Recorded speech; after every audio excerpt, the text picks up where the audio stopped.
पड़ोस में ससुराल। आज मेरे मायके से बड़ी मजेदार खुशबू आ रही है। लगता है भाभी या मम्मी कुछ बढ़िया बना रही हैं। चलो जाकर देखती हूँ और लगे हाथ खाकर भी आ जाऊंगी। मायरा घर से बाहर निकलने ही वाली होती है कि पीछे से उसकी सास आ जाती है। ओ मैडम, कहाँ निकली आपकी सवारी है? माँ जी, दरअसल वो ना आज मायके में भाभी को थोड़ा सा पेट दर्द हो गया है। बस वही तो एक अच्छी ननद होने का फर्ज निभाते हुए उनका हाल चाल पूछने जा रही हूँ मैं। कोई जरूरत नहीं है, रोज तेरे मायके में किसी न किसी की तबीयत खराब हो ही जाती है और रोज तू फुदक के चली जाती है। हमारी ही अकल पर पत्थर पड़े थे जो पड़ोस की लड़की को ही बहू बना लिया। अब आपका मायका 100 किलोमीटर दूर है, उसमें मेरा क्या कसूर? आपका खाना बना दिया है, आटा भी गूंद दिया है, गर्मा गर्म फुल्की बनाकर खा लेना ना आप। ये है मयूरा, जिसका मायका और ससुराल दोनों भी आस पड़ोस में 2 मिनट की दूरी पर है, जिसका पूरा पूरा फायदा उठाते हुए मयूरा हर दिन मायके के चक्कर लगाती रहती है। हेलो मम्मी, हाय भाभी, क्या बात है? आज तो बड़े ही शाही और लजीज पकवान बने जा रहे हैं। कोई दावत शावत है क्या आज हमारे घर पर? खुशबू आई नहीं कि चली आ गई महारानी चींटियों की तरह सूंघती हुई। अरे बेटा, तेरे भाई का प्रमोशन हो गया है, इसी खुशी में उसके मनपसंद पकवान बना रहे। बस आ जाती तू भी, दामाद जी और समधी समदन जी को भी न्योता दे दे। पर मम्मी जी, हमें थोड़ी ना पता था कि ये सब आएंगे। मैंने तो वैसे भी खाना कम ही बनाया है।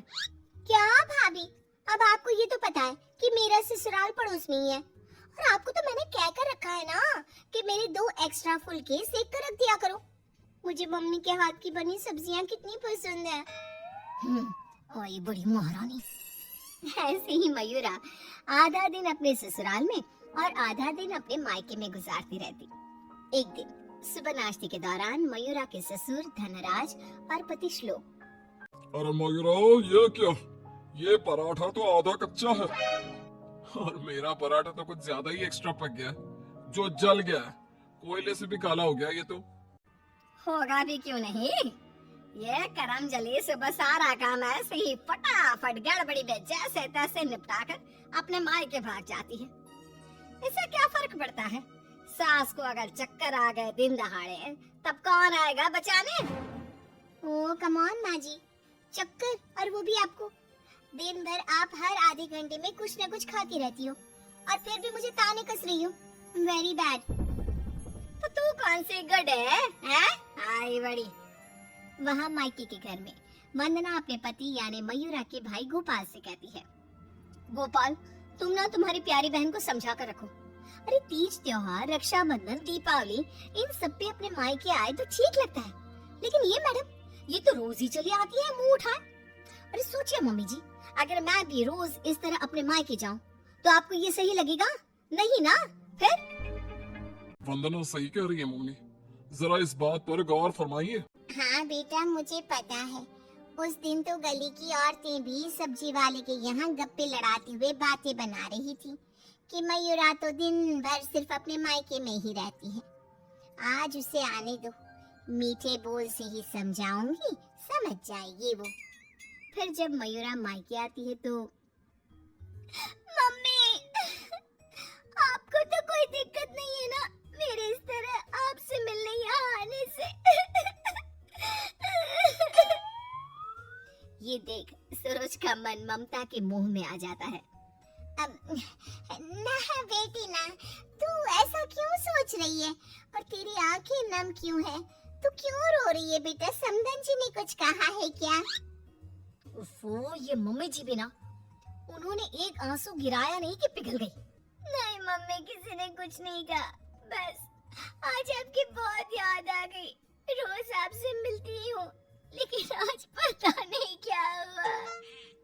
और इसी के साथ सरोज अपनी बेटी को कुछ नहीं बोल पाती और अब मयूरा का मायके में आना जाना इतना बढ़ जाता है कि वो मायके के फैसलों में भी दखल अंदाजी देने लगती है।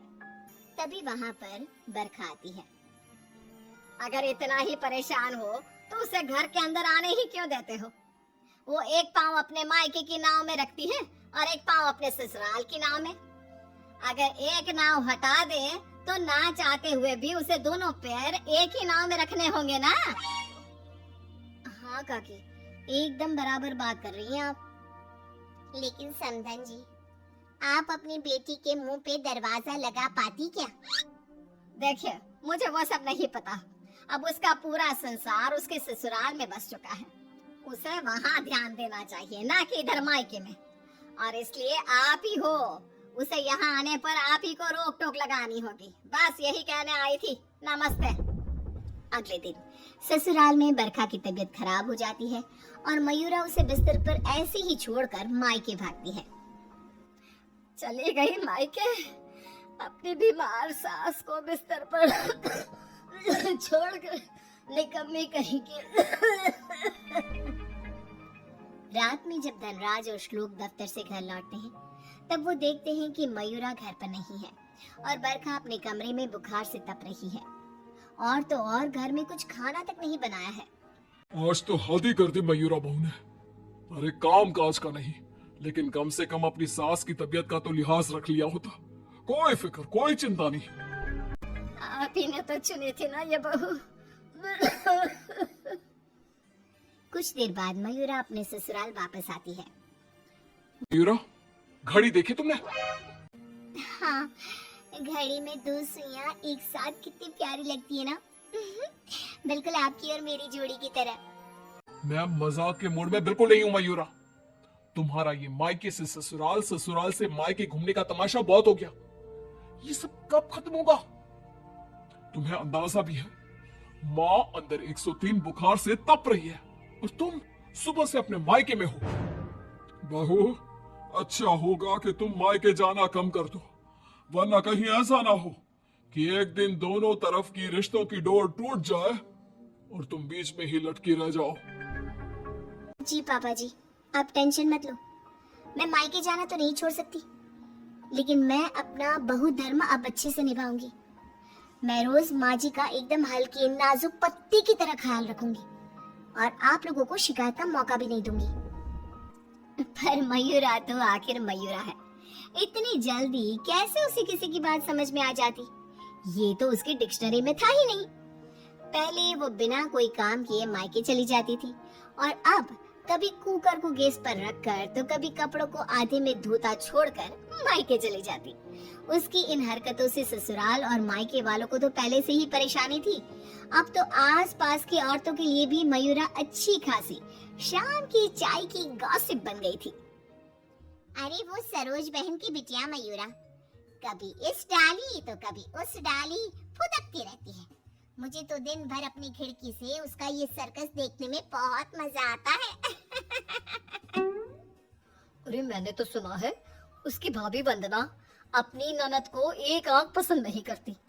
दरअसल मेरी बहू काजल और वंदना ना सहेलियां हैं, इसीलिए पता चला।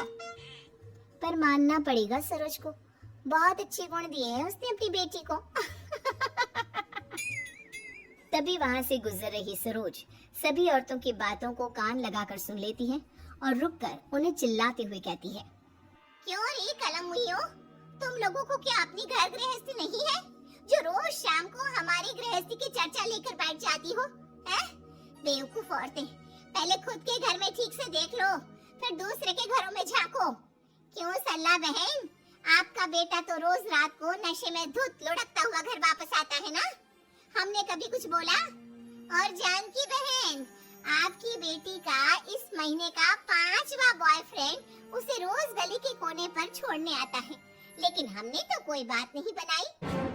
इतना बोलकर सरोज वहाँ से चली जाती है, लेकिन अब पानी सर के ऊपर जा चुका था और थक हार कर परेशान होकर दोनों परिवार वाले आपस में एक साथ मिलकर मयूरा के बारे में बात करते हैं।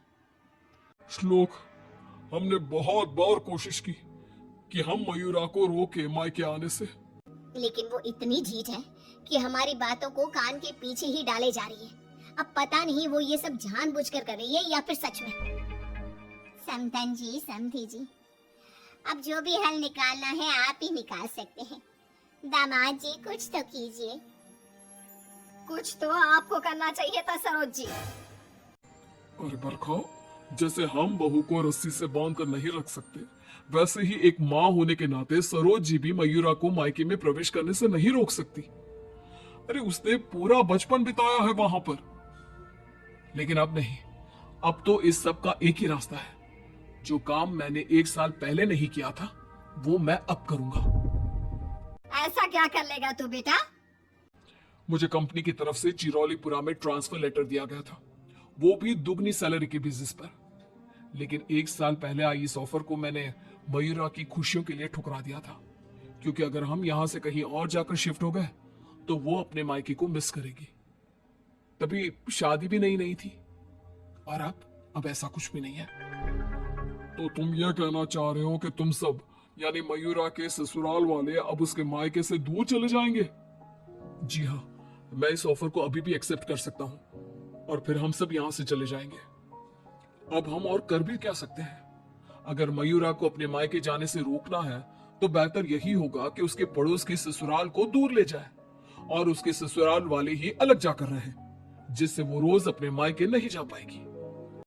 सभी श्लोक के इस फैसले पर सहमति जताते हैं और फिर मयूरा अपने पति की ट्रांसफर की वजह से शिफ्ट होने की बात को साधारण समझकर अपने मायके से दूर चली जाती है। जो भी कहो, सही मायनों में बहू विदा करके तो मैं अब लाई हूँ।